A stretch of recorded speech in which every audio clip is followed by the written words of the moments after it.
नमस्कार, स्वागत है आपका आज ग्राउंड रिपोर्ट में। मैं हूं समीर आत्मज मिश्र। प्रयागराज में माघ मेला क्षेत्र में शंकराचार्य का विवाद जो मौनी अमावस्या के दिन शुरू हुआ, शंकराचार्य के अपमान का जो मामला शुरू हुआ, उसके बाद से शंकराचार्य वहां लगातार धरने पर बैठे हैं। और जिस तरीके से हजारों लोग उनके समर्थन में वहां धरने पर बैठे हैं, साधु संत वहां पर बैठे हुए हैं, राजनीतिक दलों के तमाम लोग उनसे जाकर मुलाकात कर रहे हैं, यहाँ तक कि भारतीय जनता पार्टी के भी तमाम लोग उनसे मुलाकात कर रहे हैं। डिप्टी सीएम केशव प्रसाद मौर्य तो सीधे तौर पर उनके समर्थन में दिखाई पड़ रहे हैं। लेकिन सरकार की ओर से कोई पहल नहीं हो रही है कि इस विवाद को किसी भी तरीके से ख़त्म किया जाए।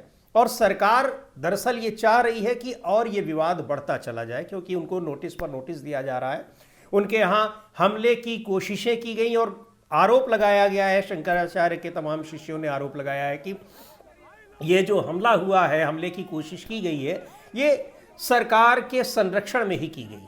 बहरहाल अब वो जांच अगर होती है तो पता चलेगा कि क्या कुछ हुआ है। लेकिन दोस्तों, यहाँ एक और भी बड़ी महत्वपूर्ण बात है, और ये कहा जा रहा है कि ये जो शंकराचार्य को अपमानित करने का ये मामला है, खास तौर से स्वामी अभिमुक्तेश्वरानंद सरस्वती, तो दरअसल ये एक बहुत बड़ी साजिश का हिस्सा है। क्योंकि आपको पता है कि जो 8वीं सदी के अंत में शंकराचार्य जी हुए थे, जिन्होंने जो ये 4 मठों की स्थापना की थी, और उसके बाद गुरु शिष्य परंपरा से यहाँ के मठाधीश और चारों ही जो पीठ हैं, शंकराचार्य ने जिन 4 पीठों की स्थापना की थी, वहाँ पर जो मठाधीश नियुक्त होते हैं उनको शंकराचार्य कहते हैं। गुरु शिष्य परंपरा से ही ये नियुक्त होते हैं। वो परंपरा अभी तक चली आ रही है, और उस परंपरा के जरिए ही, और शंकराचार्य को कहा जाता है कि ये वो दौर था जब यहाँ पर बौद्ध धर्म, जैन धर्म, खास तौर पर बौद्ध धर्म की वजह से जो ब्राह्मण धर्म था, सबसे पहले यही धर्म था जो वैदिक धर्म था, जिसको ब्राह्मण धर्म कहा जाने लगा बाद में, वह धर्म एक तरीके से उस पर खतरे की आशंका थी, विलुप्त हो रहा था, या उस पर दूसरे धर्मों की ओर से प्रहार हो रहे थे, संकट में था। उसको एक पुनर्जीवन देने का काम किया था शंकराचार्य ने।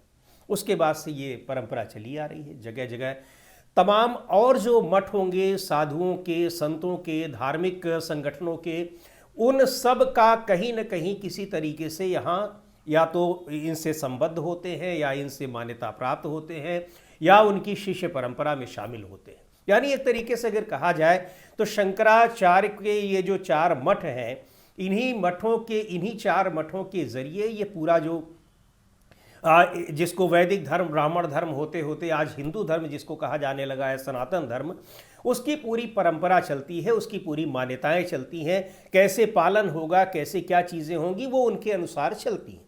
अब इनमें कोई माने या ना माने, लेकिन अभी तक ये सारी चीज़ें चलती आ रही हैं। लेकिन शंकराचार्य जैसी इस हिंदू धर्म की सर्वोच्च संस्था पर ही इस तरीके से उंगली उठा देना, कि उनको राक्षस तक कह देना, कालनेमी से उनकी तुलना कर देना, अब ये बता रहा है कि ये बहुत बड़ी साजिश का हिस्सा है। अब ये साजिश कुछ ऐसे जो मठों के मठाधीश हैं, वो लोग मिलकर कर रहे हैं, या फिर ये उससे भी बड़ी साजिश का हिस्सा है जो हिंदू धर्म को अपने हिसाब से चलाने का प्रयास कर रहे हैं। क्योंकि ये पिछला जो 10-11 साल का समय है, ये एक दशक से भी ज़्यादा हो गया है, 2014 के बाद की मैं बात कर रहा हूँ। ये ऐसा मौका मिला कि इसमें राष्ट्रीय स्वयंसेवक संघ से जुड़ी संस्थाओं को एक सत्ता में, बहुमत के साथ जब ये सत्ता में आए, तो इनको अपने हिसाब से हर चीज़ों को बदलने का एक मौका मिला। और ये हर चीज़ को, चाहे वो शिक्षा हो, संस्कृति हो, सभ्यता हो, हर चीज़ को अपने ढंग से बदलने की ख्वाहिश रखते हैं। उनका अपना एक व्यापक एजेंडा है। उस एजेंडे को धार देने के लिए धर्म को भी अपने हिसाब से बदलते हैं। और धर्म को जब बदलते हैं तो होता क्या है कि तमाम जो शास्त्रीय परंपराएं हैं, वो शास्त्रीय परंपराएं, उनके जानकार उनका फिर प्रतिवाद करते हैं। और जब प्रतिवाद करते हैं तो इन शंकराचार्यों से अगर उस प्रतिवाद को मान्यता मिल जाती है, उस विरोध को मान्यता मिल जाती है, सवाल उठते हैं कि ये शास्त्रीय परंपराओं के अनुकूल नहीं है, तो बहुत सारे लोग उस चीज़ को मानने को बाध्य हो जाते हैं। क्योंकि शास्त्रीय परंपराओं की व्याख्या, निर्धारण कैसे वो चल रही हैं, कैसे किया जाना चाहिए, क्या ठीक है क्या नहीं, वो इन्हीं लोगों के हिसाब से तय होती है। इसलिए कि वो ऐसा नहीं कि उनको, ये जो शंकराचार्य बनते हैं, इनकी दीक्षा, इनकी तपस्या, इनका त्याग, इन सारी चीज़ों को देखकर ही इनके गुरु एक अपने उन्हीं शिष्यों को बनाते हैं शंकराचार्य, जिनके भीतर वो ये योग्यता देखते हैं। तो जब वहाँ से कोई चीज़ की मान्यता मिलती है या वहाँ से कोई आक्षेप होता है, तो उसको एक पूरा जो हिंदू समुदाय है वो उसको बड़ा महत्व देता है। उसको लगता है कि नहीं, वहाँ से जो चीज़ निकल रही है वो ठीक निकल रही है।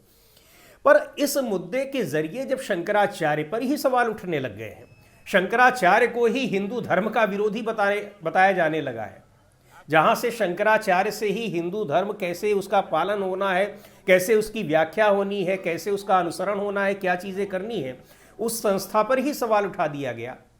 तो फिर अब आप समझ सकते हैं कि ये कितनी बड़ी साजिश का हिस्सा हो सकता है। और ऐसा इसलिए ताकि सहूलियत के हिसाब से हिंदू धर्म के तमाम जो परंपराएं हैं, तमाम चीज़ें हैं, उनको अपने ढंग से बदला जा सके। एक छोटी सी बात आपको याद दिलाना चाहता हूं। आपने देखा होगा जब 2018 में अर्ध कुंभ था प्रयागराज में, 2017 में उत्तर प्रदेश में भी भारतीय जनता पार्टी की सरकार बन गई थी, केंद्र में तो थी ही। अब यह तो पता नहीं था कि 22 में भी लौटेगी या नहीं लौटेगी, लेकिन उसको एक व्यापक स्वरूप देना था, उसका एक जमकर प्रचार प्रसार करना था पूरी दुनिया भर में कि कैसे हमने इतना बेहतर कर दिया है। दूसरी सरकारों ने नहीं किया, दूसरी सरकारों ने उसको नष्ट करने की कोशिश की, यही संदेश दिया जा रहा था, लेकिन हमने उसको कैसे बहुत अच्छा कर दिया। आपने बहुत अच्छा किया, बहुत अच्छा आप कर रहे थे तो आप उसका संदेश देते, लेकिन इस बहुत अच्छे में उन्होंने उस अर्ध कुंभ का नाम ही बदलकर कुंभ कर दिया। ये शास्त्रीय परंपरा नहीं। उस वक्त भी सवाल उठे, शंकराचार्यों ने भी सवाल उठाए, तमाम दूसरे धर्माचार्यों ने भी सवाल उठाए, लेकिन ये उसी एक साजिश का हिस्सा था कि धर्म को हम अपने हिसाब से ढालेंगे, अपनी सहूलियत के हिसाब से, अपने फायदे के हिसाब से और अपनी मर्जी के हिसाब से। तो वहां पर उसको अर्धकुंभ कर दिया गया। अब यह हुआ कि भाई जब 12 साल वाला कुंभ आएगा, चूंकि 6 साल पर अर्धकुंभ आता है, 12 साल पर कुंभ आता है, तो यह है कि जो 12 साल पर जो कुंभ आएगा उसको क्या कहेंगे, अब उसका नाम रख दिया गया महाकुंभ। और संजोग से फिर से सरकार आई उनकी, तो उसको महाकुंभ के रूप में मनाया गया आने लगा। लेकिन वास्तव में यह शास्त्रीय परंपराओं के बिल्कुल खिलाफ है। कुंभ और महाकुंभ नहीं, अर्ध कुंभ और कुंभ रखा गया है, चूंकि कुंभ अपने आप में पूर्ण है, संपूर्ण है, और वो 12 साल पर उसकी मान्यता है, जिस तरीके से उसको उसके बारे में जो परंपरा उसकी चली आ रही है। और 6 साल में उसका अर्ध भाग होता है, उसको अर्ध कुंभ का नाम इसीलिए दिया गया है, लेकिन यहाँ पर कुंभ और महाकुंभ कर दिया गया। तो ये एक छोटा सा उदाहरण है।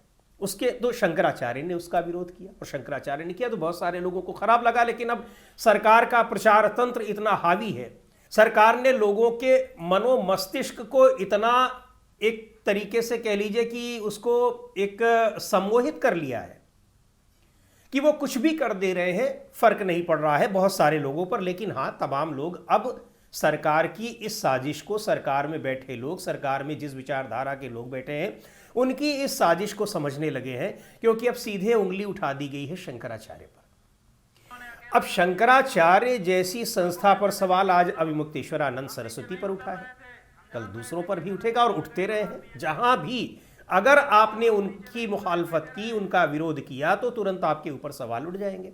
ये कॉन्फिडेंस उनको तमाम चीज़ों से आ रहा है। पहले दूसरे समुदाय के लोगों पर किया, उसके बाद फिर करते करते वहाँ से उत्साह बढ़ा, फिर कुछ दूसरी अन्य चीज़ों, अन्य मुद्दों पर किया, और अब सीधे धर्म के सर्वोच्च धार्मिक परंपराओं पर किया। अपने हिसाब से उन्होंने मंदिर तोड़ दिए तो उसमें कोई दिक्कत नहीं है। सैकड़ों साल पुराने मंदिर जहाँ से तमाम परंपराएं जुड़ी हुई थी, आध्यात्मिक और धार्मिक परंपराएं जुड़ी हुई थी, प्रयागराज और वाराणसी में ऐसे सैकड़ों मंदिरों को ध्वस्त कर दिया गया, 1-2 मंदिरों को नहीं। लेकिन लोगों को इस बात की खुशी थी कि कई जगहों पर मजार तोड़े जा रहे हैं, मस्जिद पर मंदिर बनाए जा रहे हैं। मस्जिद पर मंदिर बनाने के लिए तो उसका क्या होगा कि भाई एक सांप्रदायिक संघर्ष बढ़ेगा। उस सांप्रदायिक संघर्ष में आप हिंदू पक्ष के समर्थन में सीधे उतर जाएंगे तो आपको लगेगा कि फायदा हो रहा है। लेकिन हिंदू धर्म के लोगों को यह सोचना चाहिए कि आपके धर्म पर भी किस तरीके से प्रहार किया जा रहा है। आप जहां जिस मस्जिद में विवाद है वहां आपको पूजा पाठ नहीं कर रहे हैं, चलिए ठीक है, उसको छोड़ दीजिए। लेकिन जहां आप सैकड़ों साल से पूजा पाठ कर रहे हैं, वहां जा रहे हैं, उनको तोड़ दिया जा रहा है, तो उन पर आपको तकलीफ नहीं हो रही है। तो यहां इस तरह की गतिविधियों से सरकार का आत्मविश्वास बढ़ने लगा। अब परंपराओं को नष्ट करने के बाद फिर जब आत्मविश्वास बढ़ा तो यह हुआ कि इन परंपराएं जहां से संचालित हो रही हैं सीधे उसी पर प्रहार कर दो, क्या होने वाला है? क्योंकि हमने मानसिक रूप से सम्मोहित तो कर ही लिया है एक वर्ग को, जो हम कुछ भी कर देंगे वो हमारे समर्थन में खड़ा रहेगा, और ऐसा दिखाई भी पड़ रहा है सोशल मीडिया पर। लेकिन अब इसका विरोध बड़े पैमाने पर हो रहा है, और भारतीय जनता पार्टी के भीतर भी, आरएसएस के भीतर भी इसको लेकर जबरदस्त तरीके से, चूंकि एक अगर साजिश का हिस्सा है तो ये साजिश की बातें एक छोटे वर्ग के लोगों तक होती हैं, वहां से वो चीजें निकलकर फैलाई जाती हैं, उनको क्रियान्वित करने की जिम्मेदारी दूसरों को दी जाती है, लेकिन उनको ये पता नहीं होता कि ये किस साजिश का हिस्सा है, जिसको आजकल टूल किट कहा जाता है। तो आरएसएस बीजेपी में भी बहुत से ऐसे लोग हैं जो इस व्यापक षड्यंत्र के महत्व के बारे में नहीं जान रहे हैं, लेकिन उनका इस्तेमाल किया जा रहा है। पर अब उनको यह लग रहा है कि नहीं, ये तो फिर बहुत ज्यादा हो गया, सीधे सीधे शंकराचार्य पर ही प्रहार हो रहा है। अच्छा, इसके जो कंपैरिजन में आप देखिए, तुलनात्मक रूप से देखिए, शंकराचार्यों की एक बड़ी फौज तैयार हो रही है धीरे धीरे। आप प्रयाग क्षेत्र में इस समय माघ मेला चल रहा है, वहां चले जाइए, आपको दर्जनों नहीं सैकड़ों शंकराचार्य मिलेंगे। और सवाल यह है कि क्या प्रशासन ने उनसे भी पूछा कि आपको किसने बना दिया शंकराचार्य? जगत गुरु शंकराचार्य, इतने लंबे लंबे उनकी पदवी होती है, और ये सारे ऐसे, इनमें से बहुत सारे ऐसे हैं जो सरकार ने सीधे जो प्रमुख शंकराचार्य हैं, जो 4 पीठों के शंकराचार्य हैं, उन पर जब प्रहार किया तो ये सरकार के साथ उतर आए और ये भी उन पर प्रहार करने लगे। यानी जो ये नकली वाले थे, असली वालों के खिलाफ खड़े हो गए सरकार के साथ। तो अब ये कहा जा रहा है कि क्या इसी तरह की शंकराचार्यों की एक फौज तैयार करके इन शंकराचार्यों की वैधता पर सवाल उठाया जाएगा, इनको खत्म करने की कोशिश की जाएगी, और तमाम मठ जो बहुत बड़ी बड़ी संपत्तियां अर्जित करके बैठे हुए हैं, जहां पर तमाम अराजकता की खबरें आती रहती हैं, उन मठों को सरकारी संरक्षण में आगे बढ़ाया जाएगा, और ताकि तो सरकार का हमेशा वो समर्थन करते रहे, और सरकार जब चाहे जैसे चाहे, सरकार यानी ये भारतीय जनता पार्टी की सरकार की बात मैं कर रहा हूं, ये जब चाहे जैसे चाहे हिंदू धर्म को अपने हिसाब से संचालित करते रहे, उसकी परंपराओं को संचालित करते रहे, और अपने हिसाब से उनका इस्तेमाल करती रहे, और धर्म को मानने वाले लोगों को अपने पीछे, यानी अपने पीछे चलने पर वो मजबूर करती रहे। क्या कुछ होता है देखते हैं, लेकिन अगर ये साजिश है तो ये बहुत बड़ी साजिश है, और ऐसा लगता है जिस तरीके से बाकी 3 पीठों के शंकराचार्यों ने समर्थन दिया है स्वामी अभिमुक्तेश्वरानंद सरस्वती को, उससे लगता है कि इस साजिश का पर्दाफाश हो गया है, और अब संभव नहीं है कि ये ऐसा कर पाएं, क्योंकि बाकी शंकराचार्यों का, जिनको जो सरकार के समर्थन में खड़े दिख रहे हैं, उनका आचरण, उनका तरीका, उनका स्वभाव, उनकी क्रिया, उनकी कार्यशैली, वो भी सब लोग देख रहे हैं कि ये कर क्या रहे हैं। आज की वीडियो में इतना ही। अगले वीडियो में फिर मिलेंगे एक नए विषय के साथ, एक नए मुद्दे के साथ। द ग्राउंड रिपोर्ट के यूट्यूब चैनल को आपने अब तक सब्सक्राइब न किया हो तो ज़रूर कर लें, हमारे वीडियोस को लाइक करें, शेयर करें, और अपने सुझाव भी हमें ज़रूर भेजें।